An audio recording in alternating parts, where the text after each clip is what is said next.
মাত্র 3 দিনেই ট্রাম্প নিজের অকাত বুঝে গেছে, যার আওতায় এখন তো ট্রাম্প পুরো 180 ডিগ্রি পাল্টি খেয়ে মোদির গুণগান শুরু করে দিয়েছে। এই খবরটা দেখো, গতকাল ডোনাল্ড ট্রাম্প দাবি করেছে, আমি তো সবসময় মোদির খুব ভালো বন্ধু, আর ভারত আমেরিকার সম্পর্ক নিয়ে চিন্তার কিছু নেই, এটা আরও বেশি গ্রো করবে। শুধুমাত্র ভারতের রাশিয়ার তেল কেনা নিয়ে আমার সমস্যা ছিল, তাই আমি ট্যারিফ চাপিয়েছি। কিন্তু প্রধানমন্ত্রী মোদি তো একজন মহান নেতা, আমি তাকে সম্মান করি। মানে সহজ ভাষায় ট্রাম্প এখন ভারতকে তেল দেওয়ার চেষ্টা করছে। কিন্তু প্রশ্ন হলো, এতে কি কাজ হবে? আর হঠাৎ করে ট্রাম্প এইভাবে পাল্টি খেলো কেন? ওয়েলের সহজ জবাব হলো, ভারত যেভাবে আমেরিকাকে ওষুধ দিয়েছে তার ডোজ ওরা সামাল দিতে পারছেন।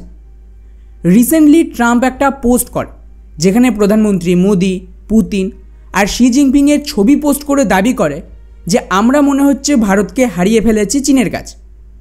অর্থাৎ প্রধানমন্ত্রী মোদির চীনে যেতেই আমেরিকার টনক নড়েছে যে ভারত তো রাশিয়া আর চীনের সাথে হাত মেলাচ্ছে। এভাবে চলতে থাকলে আমেরিকা কিছুতেই নিজের সুপার পাওয়ারের ক্ষমতা টিকিয়ে রাখতে পারবেন।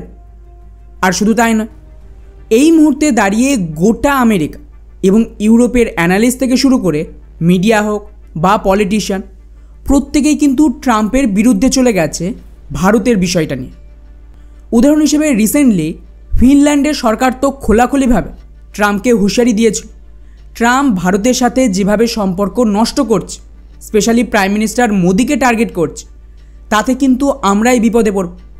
সেম বক্তব্য ছিল ফ্রান্স আর জার্মানির মতন দেশে। এছাড়াও আমেরিকার ভেতরেও যদি দেখে, তবে নিউ ইয়র্ক টাইমস সহ মোটামুটি সমস্ত বড় মিডিয়া হাউসগুলো এখন ট্রাম্পের বিরুদ্ধে চলে গেছে, যে ট্রাম্পের কারণেই আমেরিকা তার ইতিহাসের সবচেয়ে বড় ভুল করে ফেলেছে, ভারতের সাথে সম্পর্কটা খারাপ। অর্থাৎ সহজ ভাষায় ট্রাম্পের উপর চারিদিক থেকে চাপ আসছে।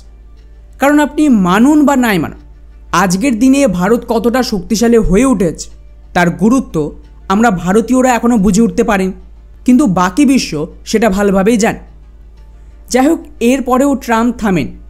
ট্রাম্পের যে কমার্স মিনিস্টার, সে তো আবারও হুমকি দেয় যে ভারত আর মাত্র 2 মাসের মধ্যে আমাদের কাছে এসে ক্ষমা চাইবে যে আমরা আমেরিকার সাথে ডিল করব।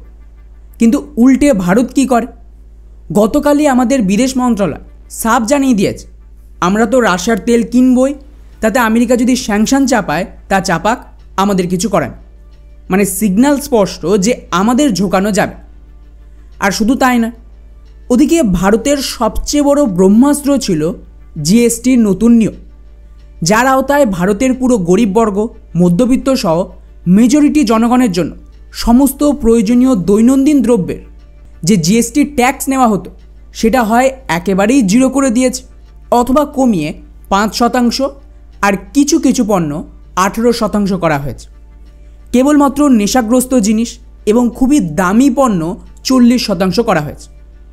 এর ফলে কিন্তু আচমকায় ভারতের জিনিসপত্রের দাম কমতে শুরু করে দেবে, আর এতে ভারতের মানুষ অতিরিক্ত খরচ করতে শুরু করবে, যাতে ভারতের ইকোনমি আরও বুস্ট পাবে। স্পেশালি সামনেই পুজো আসছে, তার আগে এটা কিন্তু সরাসরি ভারতের একটা মাস্টার স্ট্রোক ছিল। এতেই আমেরিকা আরও ফেঁসে গেছে। ট্রাম্পের ট্যারিফে যেটুকু ইকোনমির ক্ষতি হতে পারত, তা এখন জনগণ পুষিয়ে দেবে।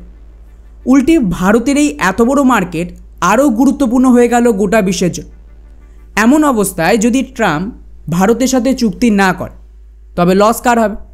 আমেরিকার কোম্পানি। কারণ ওরা এত বড় মার্কেট আর সুযোগ দুটোই হাতছাড়া করে ফেলবে। সেক্ষেত্রে আমেরিকান কোম্পানিগুলোরও ট্রাম্পের ওপর চাপ আসছে। উদাহরণ হিসেবে আপনাদের একটা রিপোর্ট দেখে, ভারত সরকার কোল্ড ড্রিঙ্কসের ওপর 40% জিএসটি করে দিয়েছে। এর যে পুরো বাজার, সেটা মূলত আমেরিকান কোম্পানিগুলোর দখলে ছিল, যেমন কোকাকোলা, পেপসি, এইসব আর কি। কিন্তু এই জিএসটির পর কোকাকোলার মতন ব্র্যান্ড ক্ষতিগ্রস্ত হবে, আর ভারতীয় ব্র্যান্ড যেমন ফিজ লাভবান হবে। এটা একটা উদাহরণ দিলাম। অন্যদিকে সবচেয়ে বড় মুশকিল, আমি আপনাদের বলেছিলাম এবছরের শেষেই, মানে ডিসেম্বরের আগে ইকোনমিক ক্রাইসিস হিট করবে গ্লোবাল। এখন খবর আসছে আমেরিকান ইকোনমি নাকি অলরেডি আনঅফিশিয়াল ডিপ্রেশনে চলে গেছে। ইউরোপ আর আমেরিকার ইকোনমির তো আরও মারাত্মক খারাপ অবস্থা। এমন অবস্থায় যদি ট্রাম্প এইভাবে সকল দেশের ওপর ট্যারিফ চাপিয়ে রাখে, তাহলে কী হবে? আমেরিকান জনগণকে এই ট্যারিফ দিতে হবে, ভারত বা চীনের জনগণ দেবেন। এতে ইনফ্লেশন বা জিনিসের দাম এতটা মারাত্মক হয়ে যাবে যে লোকজন রাস্তায় নামতে বাধ্য হবে। স্পেশালি আমেরিকায় সাধারণ মানুষের কাছে কিন্তু বন্দুক রয়েছে, তো বুঝতেই পারছেন ওরা যখন রাস্তায় নামবে তখন সেটা কতটা রক্তাক্ত হতে পারে। যার আওতায় এখন আমেরিকা ভারতের সাথে পুনরায় নভেম্বরের আগে এই ট্রেড ডিলকে সম্পন্ন করতে চাইছে। সময়টা দেখুন, নভেম্বর, কারণ ডিসেম্বরের মধ্যে ক্রাইসিস আসবে, তার আগে ওরা এটা করতে চাইছে। এই জন্যই এখন এত মিষ্টি মিষ্টি কথা। যদিও আমি গ্যারান্টি ট্রাম্পের ইগোর জন্য এটাও সম্ভবত সফল হবে না, তবে দেখা যাক আগে কি হয়।